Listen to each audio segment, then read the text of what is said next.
Neville Goddard, 1965 lectures on the law, February 19th, 1965. I thought I would take a portion of John, a bit of Blake, something from a great scientist, and then my own experience, and weave them together for you tonight and make it a very practical night. Well, we'll start first of all with the scientist. That seems to gel in the minds of people that the thing is really based upon fact. Why, I do not know, but that's how people look upon the scientific mind. This chap is called Feynman, Richard Feynman, Professor Feynman at Caltech. He is considered one of the world's greatest physicists who is involved with our atomic bomb and our great nuclear bomb today. But basically, he likes the theoretical side of it, not the down-to-earth side. He wrote a paper which came out in 1949. It was printed in what is known as the Science Newsletter, and he was describing the behavior of a little particle which is produced by atomic disintegration. It is named today by our great scientists as the positron. He wrote of the positron that it starts from where it hasn't been and speeds to where it was but an instant ago.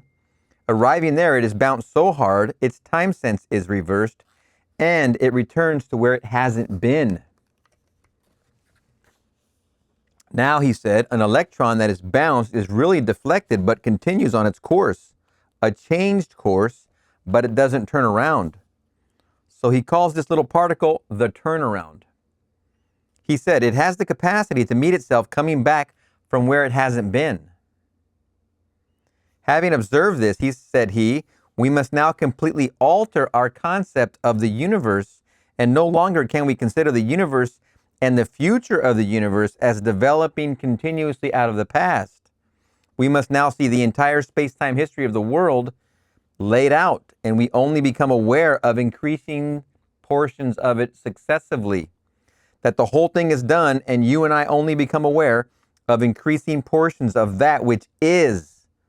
That the future is not developing out of any past, not after having observed the behavior of this little particle that they call the positron. Now, I've said it 1,000 times. I hope so. I mean, I try not to belabor it, but the truth is there is no such thing as past or future. It's only now, and I learned that wonderfully from the teacher known as Seth, as channeled through Jane Roberts. Robert Butts, the husband, wrote down all of the information as Jane channeled Seth, and one of his main teachings is that there is no such thing as time. It's all now in one moment. As Neville would put it, he put eternity in the mind of man. That's to me how the Seth material reconciles into Scripture. He put eternity. What does eternity mean? That's all time. That's forever. It is my name forever and forever. I mean, this is fascinating, the whole concept of it. I maintain that our scientists, by their observations, are only discovering the workings of their own minds, that the physics of the mind cannot differ in any respect from the physics of the rest of nature. So they will not go along the mystical path, the path of faith. They must have it proved to them in their laboratories, which is perfectly all right. They're discovering in their labs the workings of their own mind. Now, whether Feynman discovered it to the point where he accepts it, I don't know. He's here in the city. He's in Pasadena. But here, these are his words, and I've quoted them accurately. It's the October 15th letter of 1949. It's called the Science Newsletter. And the date, you can find it in the library, October the 15th, 1949. When it was sent to me, I was stunned and thrilled because it is exactly how I felt towards the entire picture. And as I said, the whole thing is all in and now. And again, the wonderful lesson through the Seth material gave me that ingrained understanding. It's in the law videos. I put it in there, not abundantly, but I did put it in there, and I forget which video, but you'd have to have gone through the law, and I definitely talked about time in there at least a handful of times. Pun intended. Now, Blake makes the statement that the spiritual states of man, or he calls it the soul, are eternal. Then he calls upon us to distinguish between the man and his present state, that eternity exists and all things in eternity, independent of creation, which was an act of mercy. Everything exists. Everything is present and everywhere now, right now. That's what he claims. Another way Neville puts it from Scripture, all his works are done. Another way it's put out through Scripture, in my Father's house are many mansions. Now we go to the book of John, and then we'll come together and put them all together for you. The 14th chapter of the book of John. First of all, he calls upon us not to be disturbed. Let not your hearts be disturbed.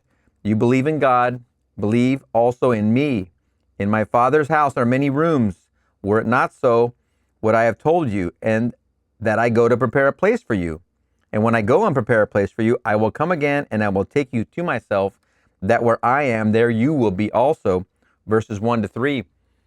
Sorry, Neville. Stepping on your toes. Now you read this and you think a man is talking to men. It isn't so. That's not the Bible. The whole drama is taking place within us. As I read it, it's taking place within me. Do not be disturbed. You believe in God. Well, believe also in me. The being speaking is my very being, for we are one. For in this same 14th chapter, he tells you, I am the Father. I am the only way. There is no other way. I am the way. I am the truth. I am the life. Verse 6. And so you believe in God? Believe in me. For I am the way to God the Father. There is no other way. So believe in me. I'm talking to myself. Now in my Father's house, but I am he, there are unnumbered mansions. A mansion is simply a possibility. In the Seth vernacular, that would be a probability. Or as Seth would call it, a probable reality. Practically speaking, another version of what could happen. There are infinite possibilities in this world, and every one can be realized if I believe in me. Believe in me. Well, how could I do it? You mean I could this very night be the man that I want to be? I could actually be anything in this world. I maintain yes, if I really believe in me. Well, let me share with you an experience. I did it this morning. I retired quite early, and therefore I woke quite early. I had 6 unbroken hours and found myself at a very early hour of the morning fully awake, but much too early to rise and disturb the household. So while in my bed, I practiced a little something that I've done over the years. While on my bed, I imagined I'm seated on the black leather chair in my living room. I cannot see my bedroom from my living room. I imagine I am seated on my black leather chair in my living room, and when it seemed natural to me, so I could look mentally and see in the far distance this bedroom, my body in one bed and my wife's body in the other bed. Then I simply returned to the body. I did it a few times to get the feel. First thing, it proves to you the existence of something that isn't this. You become aware of a soul. You become aware of a power that is altogether different. You look into the mirror and you think, now that's me.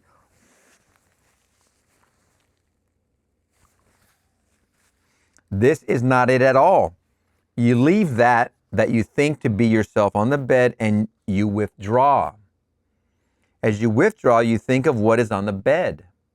While you are seated in your imagination on the chair, you think of the bed. You don't go back until you want to go back. You sit there simply contemplating it. Then suddenly in your mind's eye, you feel I'm on the bed and you feel emotion. The whole thing takes place and you feel it as you return. This is a very, very, very important practice right here.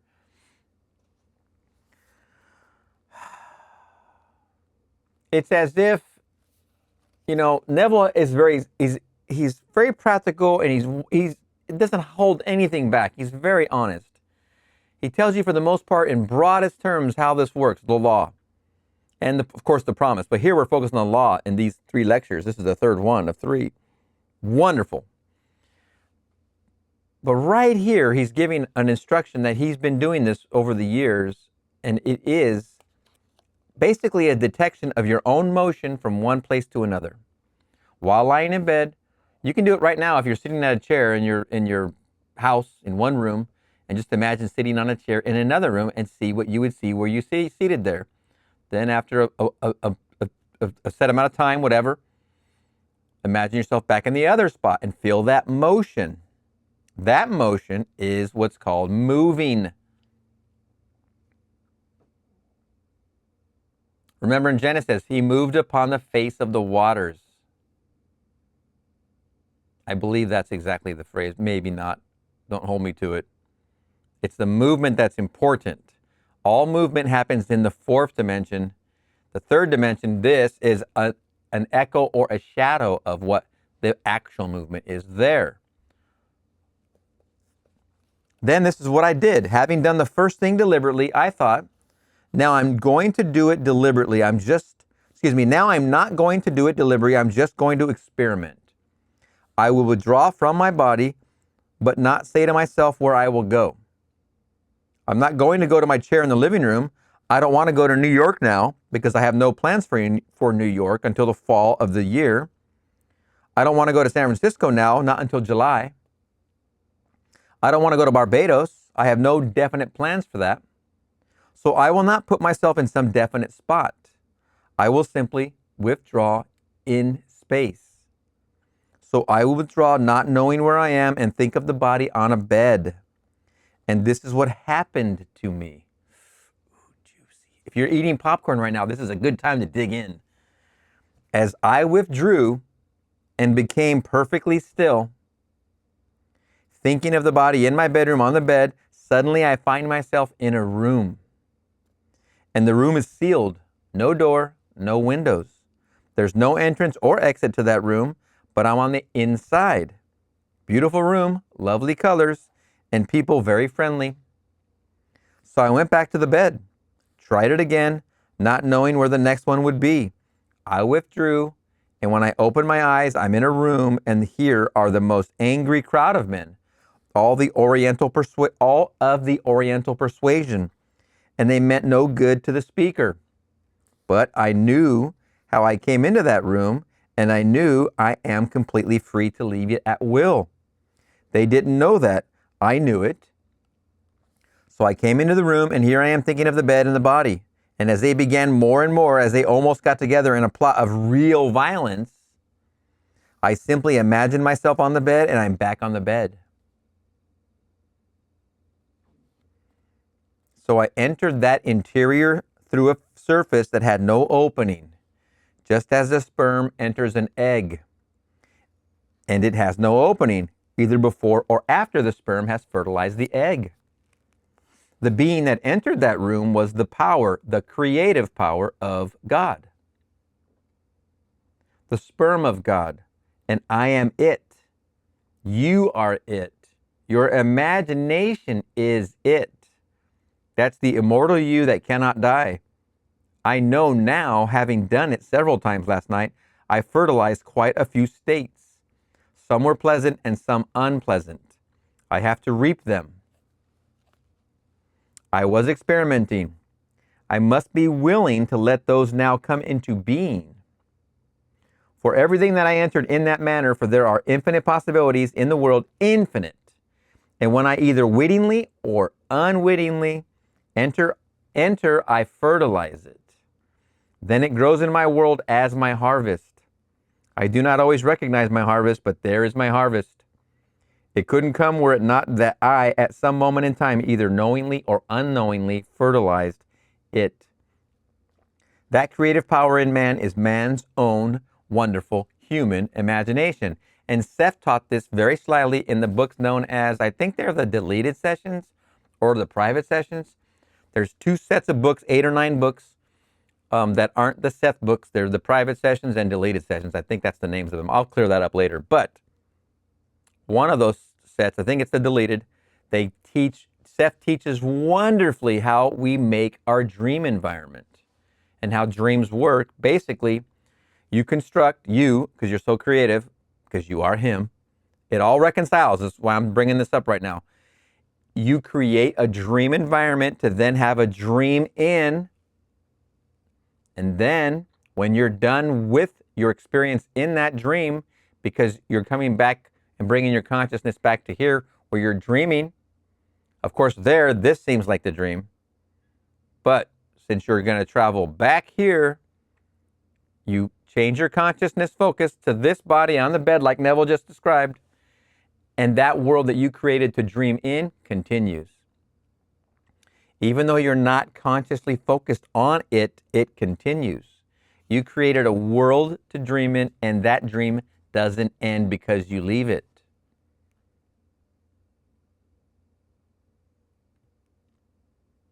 I always love the phrase from Neville, imagine lovingly.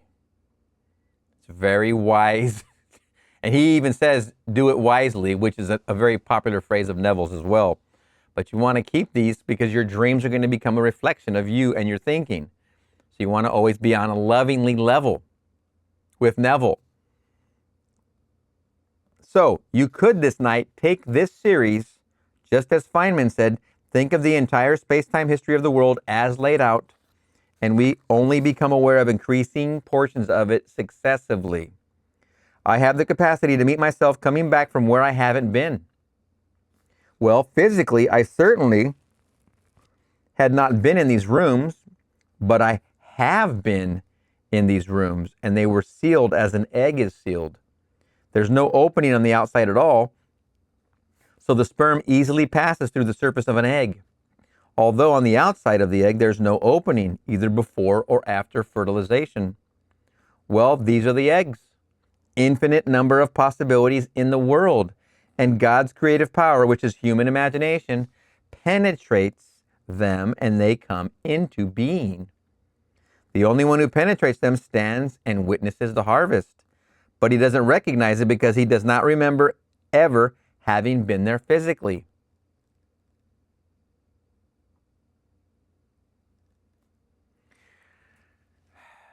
In the dream, what Neville's saying is you are there physically. All of it's a dream. You've not remembered it. You don't recognize your own harvest, and you were there. Otherwise, you wouldn't be experiencing it because the 3D world is an echo, a shadow of where you were.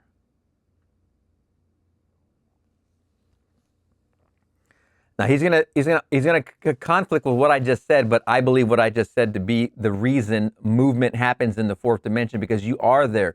I can see by his first sentence, the word physical, hey, I think we're spiritual, not physical beings, but we're playing with semantics here. Physical is a word. The 3D is physical. The cause of the 3D is spiritual or mental, whatever way you want to say this. Let's don't get stuck with these words. But having said what I just said, because I can see what he's going to say. Now, no, you don't go there physically in the 3D, my parentheses. Just as we're told, the positron starts from where it hasn't been, and it speeds to where it was an instant ago. Arriving there, it is bounced so hard, its time sense is reversed, and then it returns to where it hasn't been. So I stand here on my platform, or this morning on my bed, and then I assumed I am not on my bed without any direction, and then my inner eye opened, and I am in a room, and it's peopled. My presence in that room animated it. It has no power in itself. It's dead until I got there. So I am in a room, and they all become alive. Why? Because I am the light of the world. I illuminate it. Then I am the life. I am the resurrection. I am the way. I am the truth. So as I enter this state, everything that was there becomes animated. You don't recognize that you are the animating power, the operant power that you bring it into life. There it is. Now, I personally had this experience, and let me see, approximately 1992, I did an experiment with, if you go to Seth Speaks and you go to chapter 8, Seth is going to talk about sleep, and it's the only time in all of his work that he talks about sleep. Basically, in a nutshell, he says all you need per se to sleep is about 4 hours with an added portion of a nap, maybe an hour to 2 hours. More than likely at the time, I was leaning towards 90 minutes to 2 hours. But I literally, what am I, 26 years old at the time? I literally would be at a friend's house and he's gonna crash out. Him and his roommate are upstairs. I'm gonna sleep on the couch downstairs. And I'm like, hey, you guys, I want to be getting up at 2 o'clock or 3 o'clock, whatever was 4 hours from the moment we were gonna crash out. I said, I'm probably gonna be leaving at that time. So if you hear the door opening and closing, that's me getting out of here. And I did this. I think I might have done it for about a month or two. But this one time I was leaving his house. His name's Eric, and I believe his roommate at that time was Kevin. Yeah, it was Kevin. So Eric and Kevin went to bed, and I left. But what he just described, I was in full realization of. They lived in Huntington Beach. I lived in Long Beach, over on 7th and Redondo. So as I was driving home along PCH that was at 14th Street, going north on PCH, going by the cliffs, going through Sunset. Now, just after Sunset is Surfside. Now, when you hit Surfside, you're through the residential, then you're going to hit this curve in the road, and it was very foggy that night. And it was this massive realization of what he just said, because what was happening was the illumination of what I could see due to the fog was approximately 50 feet. That's all it was that I could see. So I literally slowed down quite a bit, and it was just me in the car. It was 2 in the morning, maybe 3 in the morning, and all I could see was this little slice of space as I drove through it because of the fog. But in my mind, due to the Seth study and I was doing, I realized that was my entire reality and that I was animating it because I moved into it. Every piece that I moved into, I made it lit. Now, in literal terms, I was in a car with the headlights on. But I was realizing the magic of that understanding of what he just described is that you're animating it as you pass through it. And not until years later, approximately 2006, maybe 2005, in our Seth studies, in our meetup classes, and in our Tuesday night classes with Sylvia and Beth and Ken, we got to a realization with Seth that on this other level, I'm going to come back to Neville with the main point and close it, but on the other level with Seth is that as you travel through space, it isn't you walking through a space, it's you occupying each part of that space. So every atom and molecule, you are assuming, and then you're leaving behind as you occupy the next set of atoms and molecules. Then as you move forward still, you leave those behind. So you're the creator animating every single bit of space as you, in your mind, think you're traveling through space. You're creating in space your movement through it. That last part's tough to put in there, but it doesn't exist without you. You occupy it, and you leave it and occupy a new part and a new part. So the phrase "I die daily" is the reconciliation here. You make alive, you die, you make alive, you die, you make alive. Also what Neville talks about with self-persuasion. Once you make that new self-persuaded that your friend is well-to-do, never seen him with more, never seen him look better, the old self that believed different dies, and the new self that believes this now becomes alive. I die daily. That whole description was very profound when I discovered it, but I want to share these things because I want to bring that in because it's how this reconciles back into this whole story. Because I am the light of the world, I illuminate it, then I am the life, I am the resurrection, I am the way, I am the truth. So as I enter this state, everything that was there becomes animated.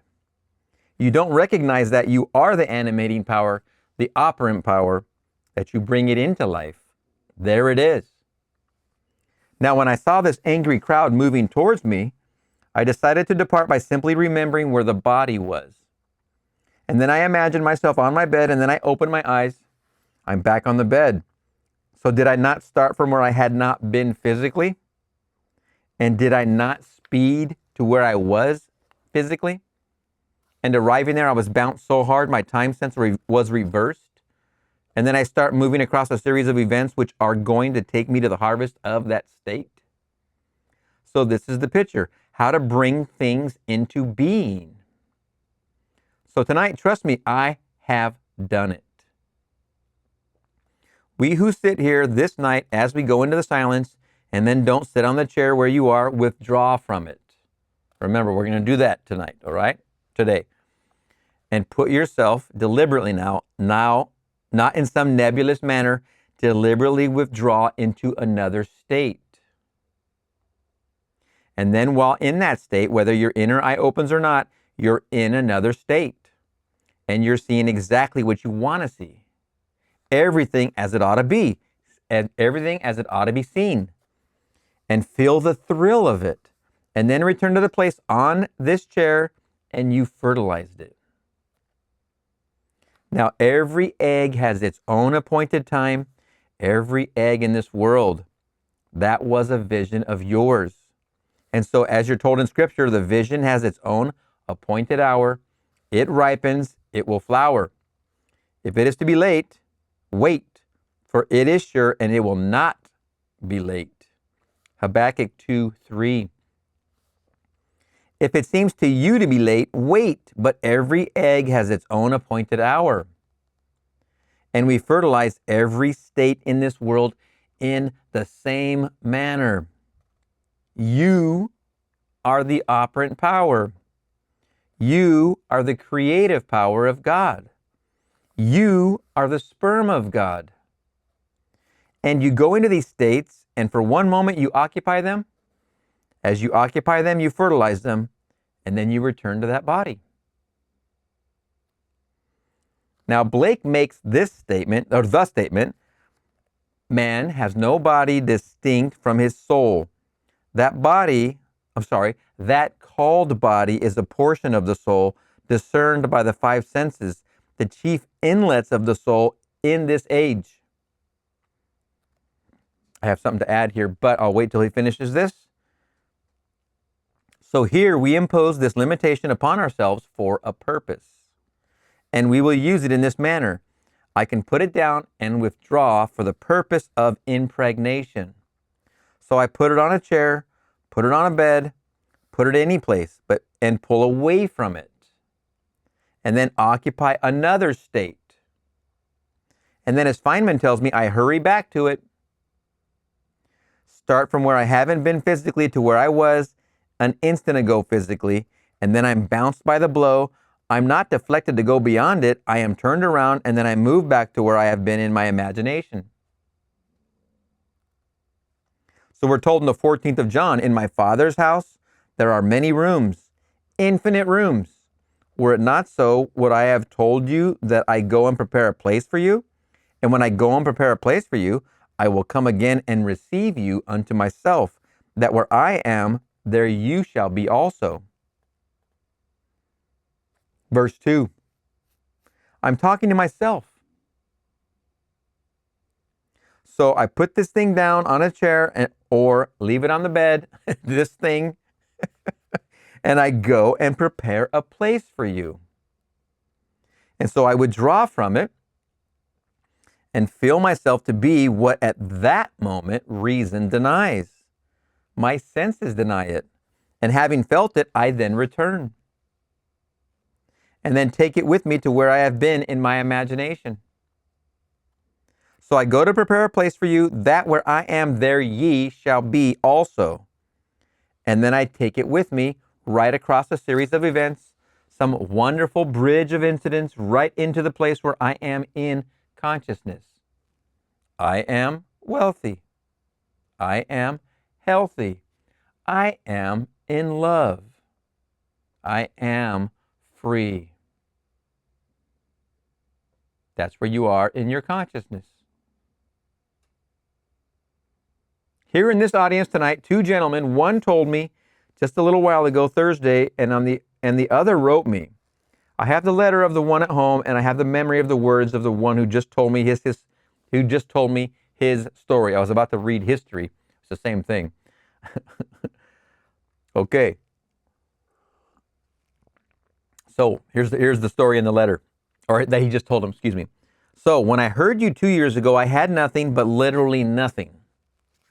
Today I have in my own name 30 pieces of property, 50 really, but 30 outright, 30 are mine.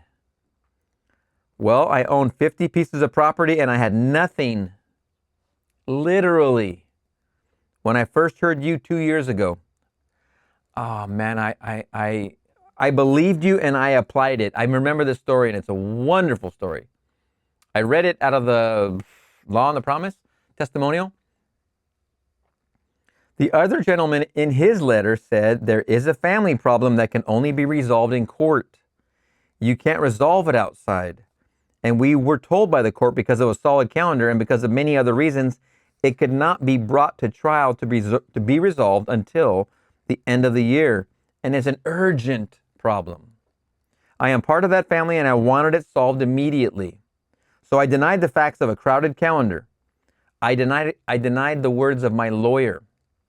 I denied the words of the court and simply remained faithful to the assumption that it is now resolved now. And this past week, I received word from the court and from my lawyer, it will be held next month in the month of March.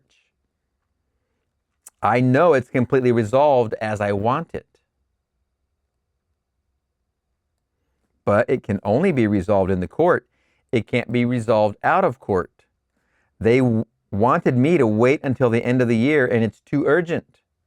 And so now I have tangible proof it will be resolved in the month of March.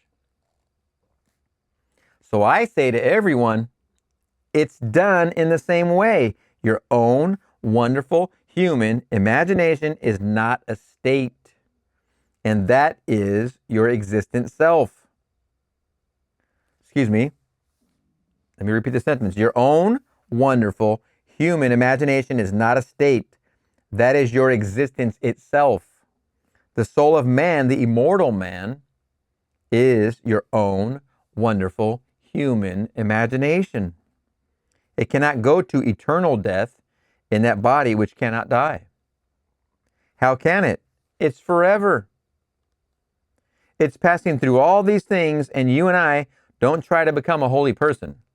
That's not our purpose. As Paul said, and he included Peter, when he made the statement in the 14th chapter of the book of Acts, he said, we are men, speaking now of the two of them, men of passions like others. We pretend not to be holier than others, just as you are. Verse 15. You don't have to be a holy man of the world. You don't have to be a holy man as the world calls a holy man to practice God's law. Because holiness is not a passport to heaven. Believe me.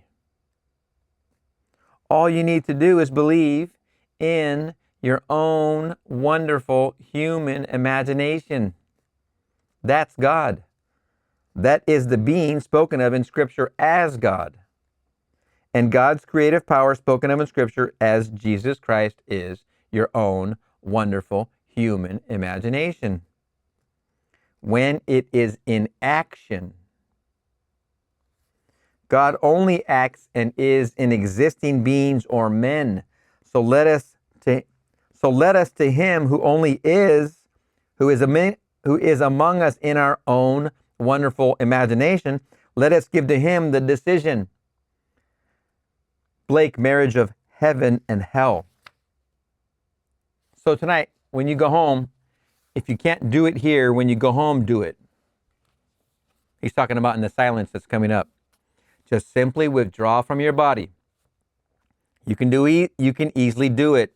And may I tell you, there's no thrill comparable to this discovery of the soul of man, because as you withdraw and you sit elsewhere thinking of the body as you left it, when you return, you feel the whole return. You actually feel something you can never feel while you are anchored, while you are all anchored in the body. You feel it, and you sense the reality of something that cannot be detected by mortal eye. You don't have to go 100 miles away. I used to practice this in New York City. Sitting in my chair in the living room, I would put myself at the telephone, which I could not see from the angle when I was looking in the living room. While I was at the telephone just simply talking, I would suddenly assume I am back. And that sensation of return, I discovered through that act, this feeling in me, that is the power of sense. For imagining is that wonderful sensitive power in man. It's the soul of man. Imagination is simply this peculiar reality, really, that you don't know until you try this, which we're going to be doing today in our silence. Tonight, anyone here can prove to their own satisfaction that you have a soul, you are a soul. My dentist yesterday said he just came from a convention, and while discussing all the new techniques of dentistry, his small crowd was concerned about immortality. One chap in particular said to him, "Jim, do you believe in survival?" He said, "Yes." "Do you know?" He said, "No, I believe." "Well, do you know of anyone who knows?" He said, "I think I do. I know one chap. I'm going to see him today in my chair. He tells me he knows from experience of not only survival, but resurrection." But you hear all of these doctors, they're all dentists, but that doesn't matter. Doctors too, they can't find this soul of which I speak in the brain as they operate. They can't do anything to that body and find it. Yet you, without being a doctor, you could find it this night by simply sitting next door by a matter of yards. Put yourself on a chair and feel that you are on the other chair and just wait. Wait. Don't move. Just wait in that state. And when you feel it naturally, you are just actually sitting in another chair. And then remember where you were. As you remember, all of a sudden you return and you feel what you can't feel if you're always anchored in the body. Now, some would call this remote viewing. I would say in Neville terms, let's call this remote feeling. We just made that up. Now, just as you detached yourself to move there, you can detach yourself and move into any state in the world. There are infinite states, no limit to the states, called rooms or houses in the scripture. These rooms are simply blank space. In the early days of our state, we had the great monasteries, and the weary traveler could remain for a night or maybe 2 days for a rest as he moved north or south, and there he remained. Well, in the grand manner, a far greater picture, these states are where we rest while we are seeking one thing only. We're trying to find the only true God. And so we go from state to state to state in our search to find the only true God. And you can find him if you do what I asked you to do tonight. Not only you'll find him, but you'll find him as a power, and you can go into any state and fertilize it. Your entrance into a state as you occupy it, fertilizes it. The same way as Seth described, you create the dream environment to have the dream in. That's a state.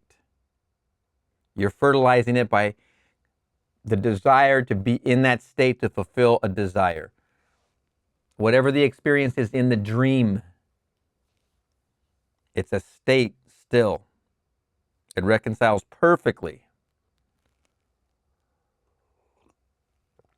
I know as I stand here tonight, I've got to reap what I did this morning, just because I experimented. I'm quite willing to reap them. I'll reap them, all of them. But it was such fun not taking some definite spot, just taking a withdrawal and remain withdrawn from the body. As I withdrew, I remained. and suddenly I find myself on the inside of a closed room. I remained, and suddenly I find myself on the inside of a closed room, and I mean closed. It's sealed. There's no door, no window, no opening at all. Everything is sealed. But I know how I got in. I got in by the power of Jesus Christ, my own wonderful human imagination. And therefore, I could get out just as I got in. And when the angry crowd started moving towards me, for I animated them, they are all part of that state. They belong to that state. They're always part of that state. And so I unwittingly fell into it by not deliberately setting myself a goal. So I fertilized it. It'll come, and I must be quite willing to receive it, knowing I can escape from anything in this world if I remember who I am. So I say to everyone here, take these passages and put them together. The scientist who finds a little particle, he doesn't know he's watching his own mind, and this little thing starts from where it hasn't been, and it speeds to where it was an instant ago. When it arrives there, instead of being deflected to continue on its way, it's bounced so hard it's turned around. And it moves back to where it hasn't been. So you move back to where you actually have been in consciousness, in your imagination. You haven't been there physically, but you come back and pick up your body physically, and you take it across a bridge of incident, a series of events leading up to where you actually have been in consciousness. Then you can turn to the 14th chapter of John and see how the first 3 verses are related to Feynman's discovery. I will go and prepare a place for you, and when I go, I will come again, and I will take you with myself, that where I am in consciousness, there in flesh ye shall be also. Then you move across a series of events, and there you go to reap the harvest of your own fertilization, because you fertilized it. Then you can see Blake's vision, where the whole vast world, eternity, is, and all things in eternity, independent of our individual acts of creation, they all are. These states are. I didn't create these Orientals. They were all in that state. I withdrew from my body, which is only a portion of my soul, discerned by my senses, to find myself in a state. I am the light of the world. I am the life. I am the way into these states. I am the truth of these states. So that when I moved into the state, they became animated. And they are angry in that state. And I did not deliberately go into it as I was simply experimenting, and I fertilized it. For my presence in any state is life, and I fertilize. So, in the course of a day, when we do not know this law, how many states you and I fertilize in our daydream?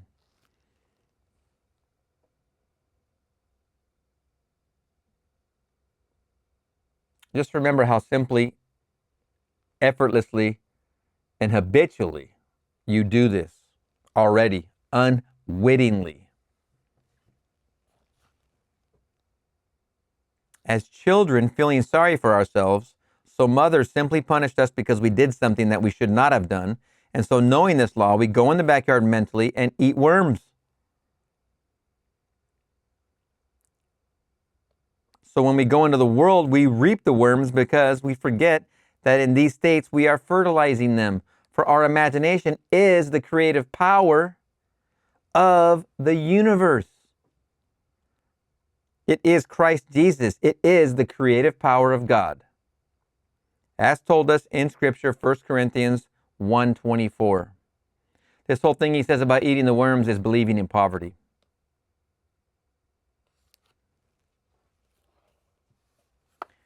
And if you're paying attention to the without, that's the wrong direction. You're casting the image in the within. It's reflecting on the without. If you're looking out here for confirmation of abundance, you're looking in the wrong direction. If you're looking out here for confirmation of health, did I eat the right thing? Did I take the right supplement? You're looking in the wrong direction. If you're looking out here and thinking, does he like me? Does she like me? Are we going to be a couple? Is there potential there? You're looking in the wrong direction. Consciousness creates. The direction of your consciousness creates that direction of your experience. So you can start tonight and do it deliberately. May I tell you, try it this night. Just feel the reality of the soul. You will not be part of that crowd of dentists from yesterday who have no knowledge of a soul, because you'll feel it, you'll know it. You'll actually know the existence of a soul. And so instead of wondering what's going to happen to me, do we really survive? Is there such a thing as future beyond the grave? You won't have to ask that. And you don't care whether you sleep tonight from the grave in this world or not, because you know, as far as you are concerned, it doesn't really matter. You are immortal.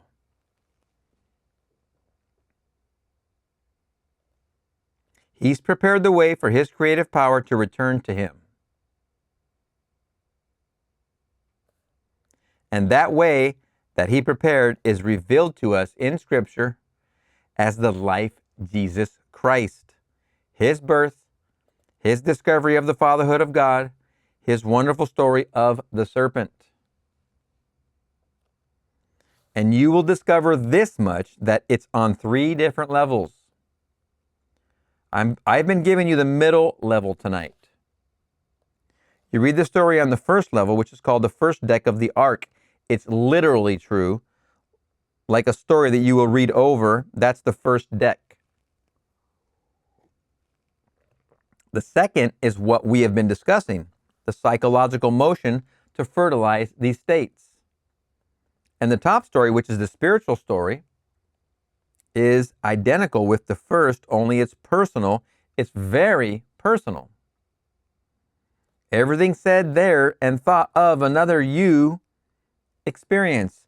Everything said there and thought of another you experience.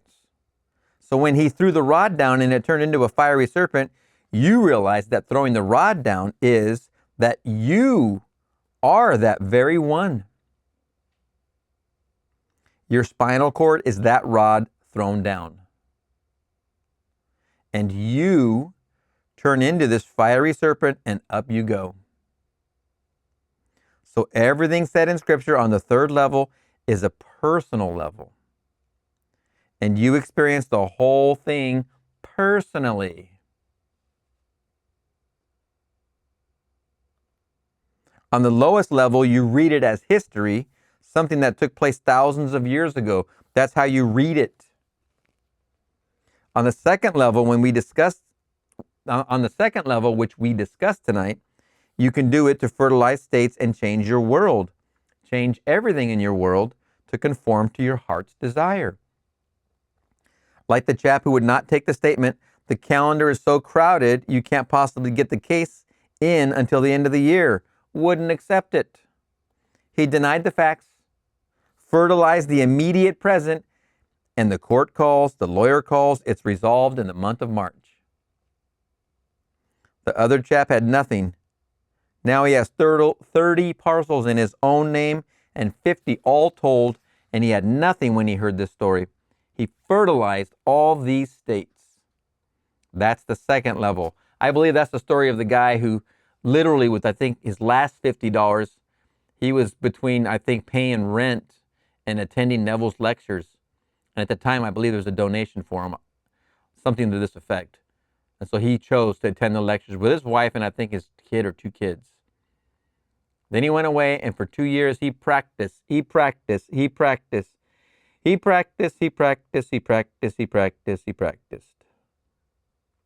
the end of that 2 years, 50 pieces of property. In a time and in a world where being a man of dark pigmented skin was very much against you, you can only drink at certain fountains, for crying out loud. This is in that time. So that cannot be an excuse. This guy went against it all, found God, and put him to work. God became his servant. It's one of the most amazing stories. I believe it's in the Law and the Promise. Then comes the third level. And oh, what a glorious level, exclamation point. When the entire story unfolds within you, personally, and it's all your story, the child, the resurrection, the tomb, all of these spoken of as another, it's all about you, and you experience everything in it. The dove spoken of another, not another at all. The luminosity of the heavens when the whole heavens open, and then the voice sounded out its praise and its thrill and its pleasure with this son, and descended on that son in the form of a dove, and it's all you.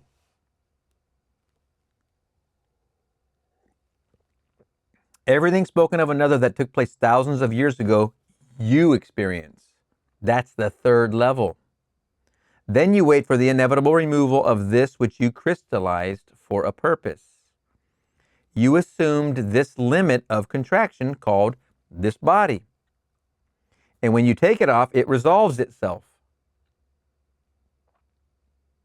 And then you return, but then you return infinitely greater because of your experience in this world. So when Blake made this statement, quoting the 14th chapter of the book of Acts, he added a line to it. In fact, he changed it somewhat when he said, "We are men just as you are men, no holier than any man in this world." And knowing what he did to find it out, he said, "Bring forth all your fires, put me through all the furnaces of affliction, I will take them. So I fertilized just to test a horrible state. Well, I cannot deny I did it. It's my child, so bring it. And so I move into a state of war in my own stupidity. All right, bring it. I can't deny my children on this plane." Now, the child is spoken of as his creative outlet, as his creative construction, whatever that construct is or experience is, that's his child. That's what he's saying here. I can't deny my children on this plane, this level. These children are his creations, experiences. I heard of all kinds of things and then stupidly moved into it, unwittingly, and fertilized it. Now they've got to come. Everything must come into this world to prove the power of my creativity. This is how wonderfully creative we are. It doesn't matter what you're imagining. Now, here's an example. You're driving down the street. Someone cuts across all the lanes, thinks they own the whole place. Dang near cause an accident with you. Remember I mentioned the motorcyclist? What I do? Anyway, let's imagine you're driving down the street and somebody cuts you off and they almost cause a wreck with you. They get over and they're out of your way. They're not in your way anymore, even though you braked and everything. Everything's kosher now. Everything's cool. Your imagination starts to wander. There's two ways to go. You can go the way I would like to go, which is, oh, imagine that driver being 95 telling you they've never been in a wreck in their life. And then you rejoice with them. This is one way you can go. It's not the easy way because the habitual way is the other way. Oh, my effing G, look what he almost did. I would have hit that pole right there. And then you start spending your creative energy on what would happen had you hit the pole. And then how would you feel after you had to get out of the wrecked car? And then how would you feel having talked to a fireman or something? You start going down the road. You start literally creating the imaginal act of you doing it and experiencing it. You're going to reap that because you just created it. So you have to reverse that activity. Revise, revise, revise. This is how simple the act of imagination works for you, or it works for you the other way. It's always working for you. It's not working against you. It's actually fulfilling. If your imagination is having been in an accident, hitting a pole, and having to talk to a fireman because your car's wrecked and they're helping, whatever. If your imagination is going to go that way, your imagination is helping you. because it thinks that's what you want. The other way, hey, this guy's 95 years old telling me because I'm 95, he's never been in an accident ever, and I've never have either. Your imagination works for you that way. He's working for you. He is your servant. Imagination doesn't work against you. Imagination always serves. That's coming from me to you. Watch Neville say it right now. Here we go. Now they've got to come, your imaginal act. Everything must come into this world to prove the power of my creativity. If I know it, I will let them come and then quickly cut them off. Oops, pun intended on my example. Because what you planted, you need not let it go forever. You can cut it off. But don't until it grows. He said, do not attempt to tear up the little weed. Let it grow with the wheat, and as they grow, you can separate them. So let them grow. For you didn't plant only the tares and only the little weed. You planted wonderful things in this world. So let them come together. When they're completely matured, then you can simply separate them. So tonight, in a very simple way, for those who are here for the first time, let me show you how we actually operate this simple principle. Instead of withdrawing from the body unknowingly into any old state, you can withdraw deliberately into a predetermined state. So you put the body on the bed or on the chair, and you imagine yourself in the state predetermined, a state you really want to realize in this world. You want to be successful? With whom would you share it? A few friends at a little dinner party, or a luncheon, or a tea, or a cocktail party, or any kind of party where they would discuss your success and truly discuss it in the sense that they would be happy about it. Well, now know exactly where you're going to go while you are still seated, anchored to this body.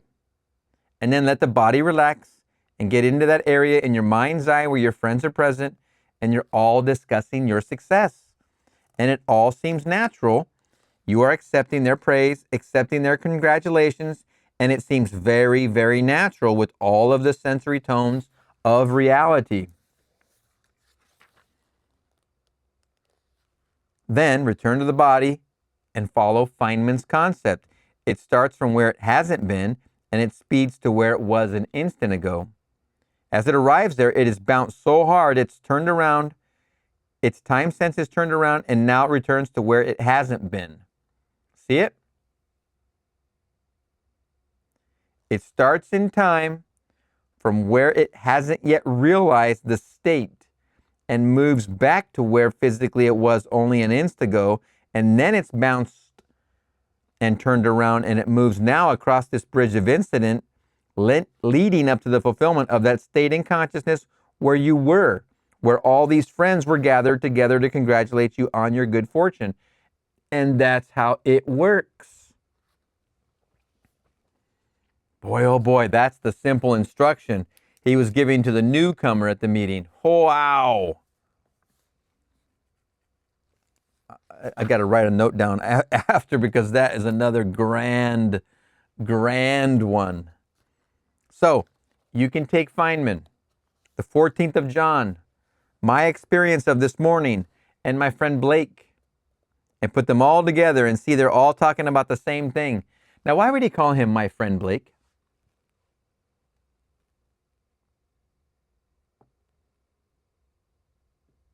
You know, he dreams with Blake. He actually talks to Blake.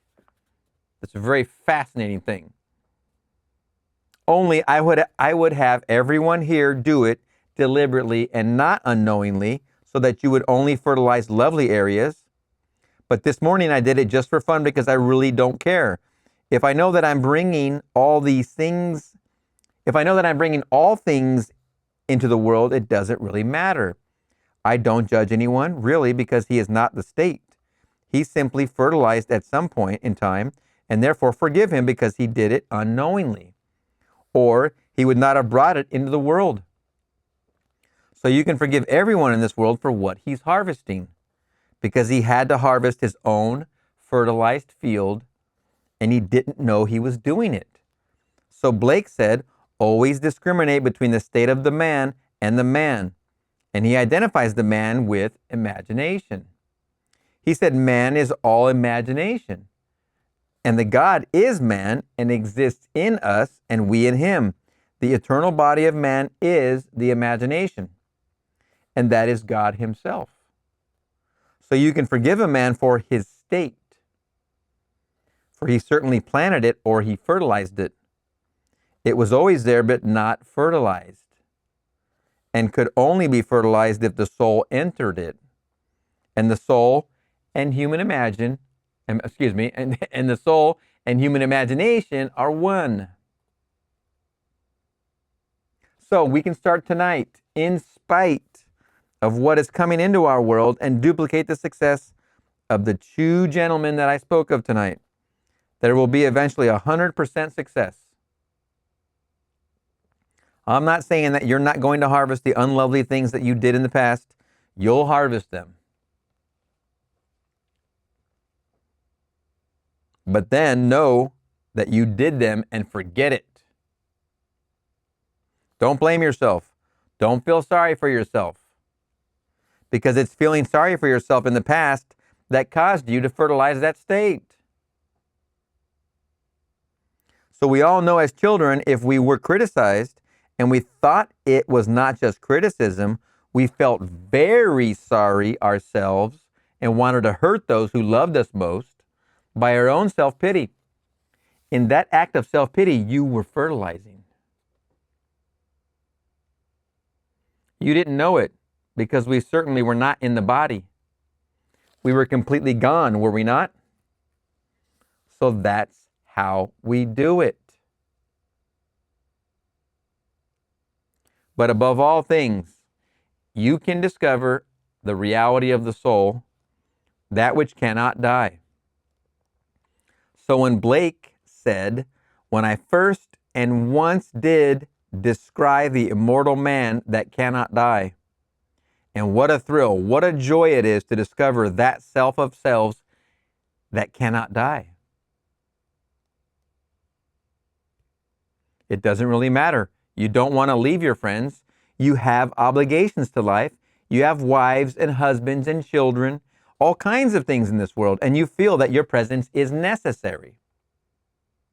You know that much, but yet you are resigned to go any moment in time. Because you know you planted enough, or you should know that. And you'll take it off, although they'll miss your physical presence. Nevertheless, you don't have that fear of going. There's no fear of going at all. You'll go any moment in time when you know the reality of the soul of man. For they can't die either. You know that much, so the parting is not forever. The parting is only for a little moment. And all must make their exit from this world. All must. So it really doesn't matter. So try this night to feel and discover the reality of the soul of man. And know that that is the sperm of God. The creative power of God. And every state it enters, it fertilizes. And these states mature in the world. So, we're about to go. We're going to imagine where we're seated. If you're driving, don't attempt this, or machinery operation. Don't do it. But if you have a moment to sit down somewhere, close your eyes, feel yourself where you are, then find another place in your home. It's most recognizable. It's easy to do. And you're going to go there, and you're going to be seated there. And you're going to just be there. And you're going to forget where you were. Then at some point you'll remember where you were, and then you'll bounce back to where you are, but the movement will bounce you back to where you went. Flow with this. Try it. Don't worry if you can't feel it. Just don't push. Just let it be. Now let us go into the silence.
Man.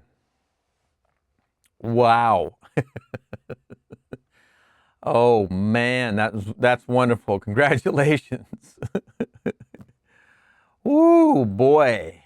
I'll just share with you what I did.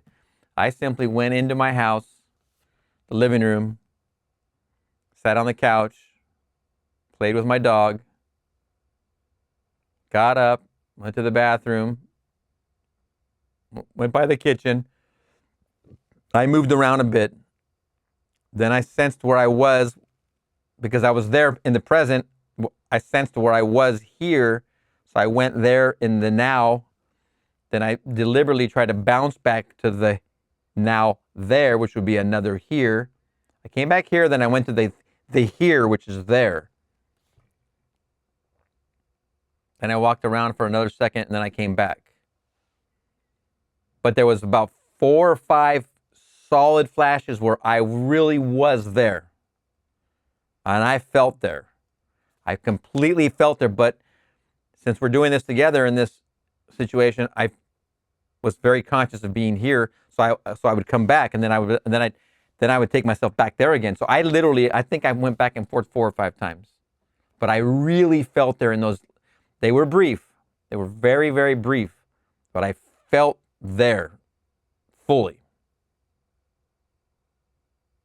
So I fertilized it. Before the questions, and I hope you had success too. If you did, please put it in the comments.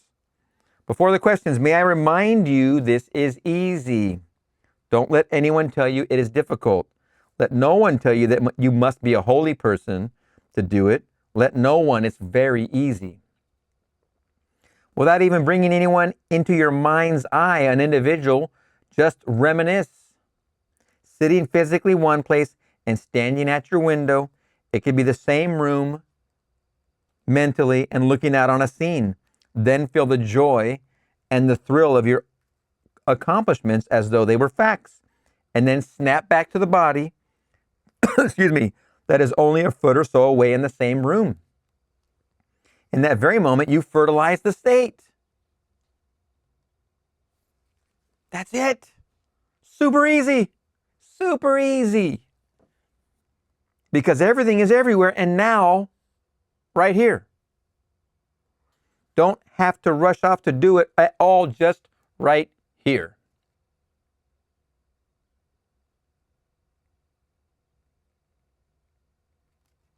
Just know that you're fertilizing that state every single time you do it. You're literally fertilizing that state. You can fertilize any state. I am wealthy. I am healthy. I am in love. I am free. Any state. We didn't do that for but a minute, maybe. Question.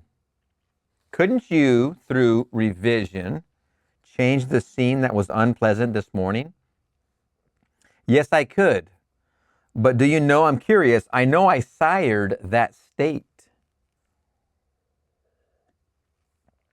What thrilled me, I'm, blank space, going to do it because I observed everything, not a little crevice, not a hole in it that would allow me to get into it.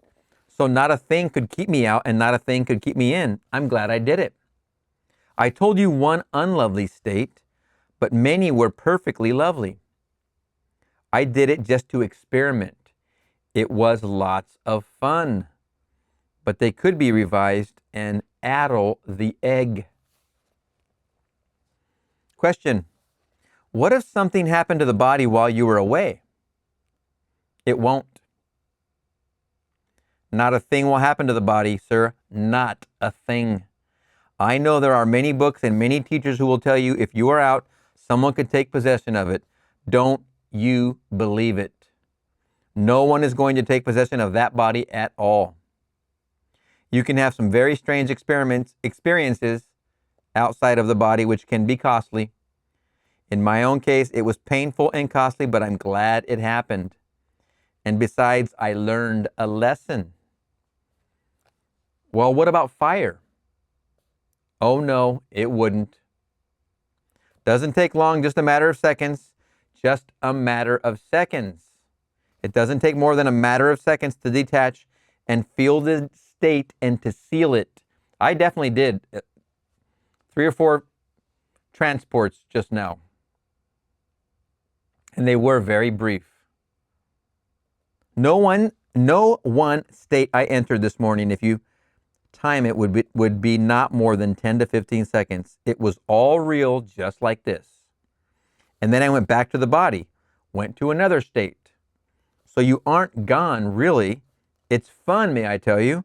It's lots of fun. But you discover the soul and you use the being that you really are.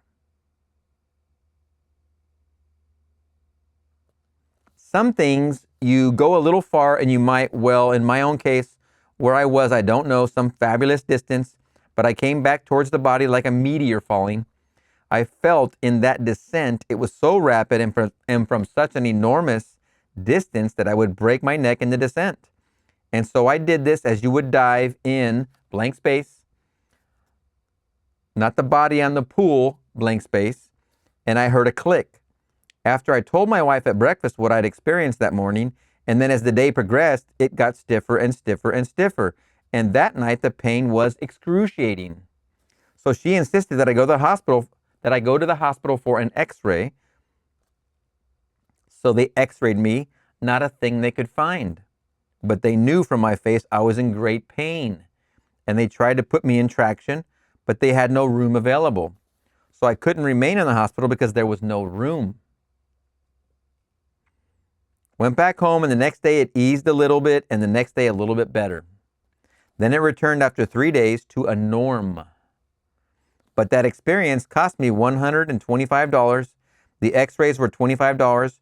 For his interpretation was $40. The taxi back and forth, the room that they couldn't give me was another $25 or $30 because I occupied it for a while, but I couldn't remain in it. But all these things, and the family doctor whom we called, who recommended the hospital, he sent his bill. So you add the whole thing together, it cost me $100 odd for this wonderful experience of coming like a meteor towards my body, trying to protect myself from breaking my neck. Oh man, that is too funny. I have had some out of bodies where I'm coming back to my body and it's at freaking high speed, man. And I am sure I'm going to hurt something. I am positive something's going to break or be bent or something, and nothing. Each and every single time, nothing. These are the one I'm describing now is I've had several times where I'm coming from literally outer space towards the earth. The ground comes up really fast, and I'm definitely on a crash course with the ground, and nothing happens. No hurt, no injury, no nothing. But I don't even feel a splat or a landing or nothing like that. It just all of a sudden I'm in the next instant of being here. But the flying is very fascinating. I did this in my imagination, and the x-ray couldn't show anything. He said, your face shows terrific pain, but I can't detect from these x-rays anything. And this was the head doctor at the Presbyterian Hospital in New York City, the biggest hospital in New York City, if not in the country. Presbyterian Medical, and here was the head man on bones. He knew all about bones, but he couldn't read that picture. When I told him what I did in my vision, he broke into a wonderful laugh. Blank space, talking to him. He couldn't believe that for one moment, and yet that was the cause of it. I had the experience, he didn't. And he couldn't find with all of his technical pictures anything wrong with me. But he could see in my face I was in great, great pain. So I have these experiences. Not all result that way. I won't stop them. Wow. Question, inaudible. Answer, it's a peculiar feeling. Well, try it tonight and you'll know far better. I have tried it and I haven't been very successful at it. Question, It's a peculiar feeling. Well, try it tonight and you'll know far better. Next question, I have tried it and I haven't been very successful at it. Answer, well, I'll tell you what. Don't go too far. Sit in one chair. Imagine yourself on another chair. And don't break that spell until that other chair seems as natural as where the body was when you started. Make it natural. Feel an object. If it's next to a bookcase, as though you were taking a book from the shelf, and feel natural. And then be surprised when you aren't really here, but you're there. It comes in a peculiar feeling and a surprise that you're there. That happened to me for sure. I really felt sitting on my couch. And it's a detachment. All this doesn't make sense, but to me, it's the only sense. Listen to those words.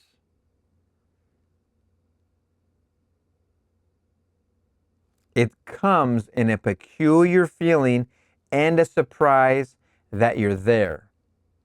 It's a detachment. All this doesn't make sense, but to me, it's the only sense. It's the only sense that makes sense. Excuse me, I couldn't resist. We have the five senses, but the one that's closed is the one of feeling, touch. What he's saying right there is he's making it come alive. That sense of feeling that I went from this chair to the couch in my house. I'm in the garage. I went to my couch and I felt I was there. It did surprise me so much that I felt all of a sudden back here. But then I pulled the focus back there. I did it about 4 times. Then I went and stood in the restroom and I think I washed my hands or something. I did something in the bathroom like that. Something very simple and mundane. Then I felt back here. But that is a sense. I sensed being on my couch. I fertilized myself there. Like a state. By feeling. No different from imagining the accident as an experience. And then keep putting that into your mind. Every time someone twitches their steering wheel, you imagine an accident. That's what you're going to reap. Stop it. Question. Could I, in this state, move an object? Answer. It's been done. Question. Like you said, if I were sitting there, a matter of fact, what I did, when I sensed myself there, I actually literally threw the toy from my dog. I have a great, honest feeling that my dog sensed me there. I know, I was without a doubt, when I just did that exercise just now in our silence, I was without a doubt on the couch, literally playing with my dog with a toy. And I know, because you know how you know your dog is sensitive enough to talk to you. It feels like you're looking at him and you feel like yeah, come on, So I really feel that he sensed me there playing with him. Now I cannot question him. Did you go fetch while I was outside? Oh boy. Question. Like you said, if I were sitting there, I could pick this book up and say, set it down on the other. My dear, it has been done. Now, if you haven't heard the stories, there's been some people, I think Eastern types in the 60s at the same time period who were seen by other people smoking a cigarette, putting that cigarette out in the ashtray, and they were actually thousands of miles somewhere else. Their physical self was here. They ported themselves, transported, imagined, remoted, whatever you want to call this, to another spot. Someone saw them. They smoked a cigarette. They put out that cigarette in the physical 3D, and then they withdrew back and were here. Thousands of miles returned to where they are. But they imagined so wonderfully well they were there and witnessed. Neville replaced his nephew, I think it was his sister's nephew who was going to die. But Neville transported himself to be on the bed, and when his sister came in the room, she saw Neville and she couldn't shake it. And she saw Neville. She went in, and then sooner or later Neville withdrew himself a couple thousand miles away. She wrote him a letter, and it came on the exact time, and it timed exactly when he did the experiment of being there on the bed so his sister could see him. Proving to her that we don't die. We don't really die. She was very concerned about her son when he was sick and he was about to pass away. When he says it's been done, it's been done. He's done it. Like you said, like you said, if I were sitting there, I could pick this book up and say, set it down on the other. My dear, it's been done. Not once, but time and time again. We told a story the other night how many people believed it is irrelevant as far as I'm concerned, but you can't rationalize it. How could a man in his excitement ever, after having had the most wonderful experience, share that experience with a dear friend back east in the form of a letter, and late on the evening of, say, Thursday, he posts the letter? It's marked by the postal department. The time is evening. It's Los Angeles. If you take the difference in time between here and where it was posted, that office was already closed. When he posted it, that office was closed. It wasn't opened by anyone. It wasn't sent in any strange manner. Just an airmail, not special delivery. When the manager of that office arrived the next day, that letter was on his desk, and yet the mail of the day had not yet been delivered. So she got on the wire and called. How could this thing be? There are so many strange things in this world. If you remember, it was in the previous lecture, only two or three ago, when he posted the letter, means mailed it. When he posted the letter, he imagined it on the desk.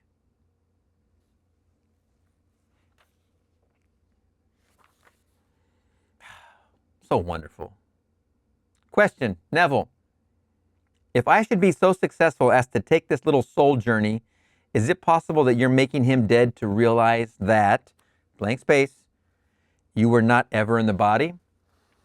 Answer, Neville, well, my wife has seen me walk the floor so often, and the body was on the bed that she's not disturbed anymore.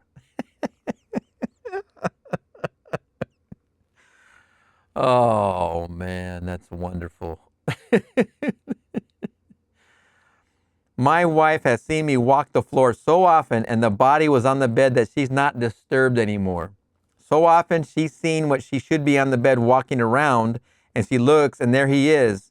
I've got two husbands. There's one walking there, and there's one on the bed. But at first it disturbed her. But it doesn't disturb her anymore, so often she's seen it. One morning we had this little dog, a little black and tan cocker. Called him Henry. Well, Henry would always sleep on my wife's bed or on my daughter's bed. He'd never come near mine because I'd kick him off. And so I didn't want to be disturbed with this dog. But she could never call it a disturbance. If I ever scolded him, she would scold me because if it was ever part of an argument. Henry got the better of it. So this night, in the wee hours of the morning, I awoke and looked over and I saw the whole bed shaking. I said to myself, that darn dog is disturbing Bill's rest. That's his nickname for his wife. I looked down and here's Henry on the floor. He's not in the bed at all. He's looking up at the bed, scared stiff. So I looked at the bed again, and here was my wife out of her body, about, I would say, a foot out of the body and going this way from head to feet, but going about 6 inches beyond. Tape runs out.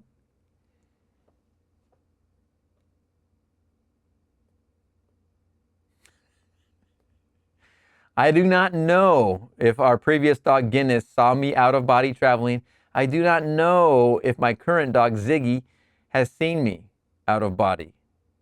But that is a very fascinating close. And man, oh man, can't we find another tape to fill in the gap? Oh my gosh. And Natalie, you do, I say present tense, you do incredible work, what you have brought together. That is a wonderful, wonderful story right there. I look down and there's Henry on the floor. He's not in the bed at all. He's looking up at the bed, scared stiff. I looked at the bed again and here's my wife out of her body, about, I would say, a foot out of the body and going this way from head to feet, but going about 6 inches beyond. Tape runs out. Wow. Now, you got to take into consideration who's perceiving her out of her body and what state is he in. Man, oh man. On the law. The third of a 3-part series on the law, but are they really on the law? Or are they really promiserific? Oh boy, you tell me, man, oh man. So So close, so wonderful. February 19th, 1965. We're going to see you in the next one.